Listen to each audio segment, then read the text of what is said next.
原來好多英國人都係識廣東話㗎。早排有個紋身客，佢同我講：喂，我聽講咧廣東話咧唔同嘅通啊，係有唔同嘅意思嘅喎。咁我就同佢講啦，係啊係啊，即係例如水啊、衰啊、歲啊、歲啊，係同一個音，但係唔同通就唔同意思㗎啦。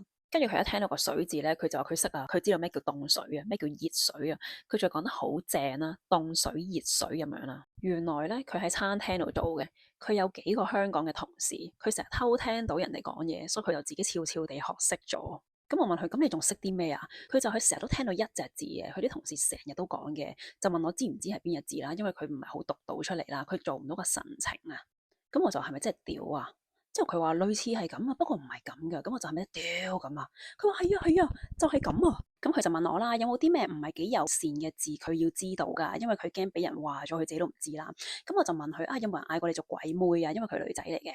咁佢就話冇嘅，但係佢話佢無意之間聽到有同事俾人嗌過做鬼仔咯，好勁啊！我覺得佢即係佢聽到我講完鬼妹之後，佢可以配對到佢嘅回憶，佢曾經聽過有人俾人嗌過做鬼仔，佢覺得係同一樣嘢啊。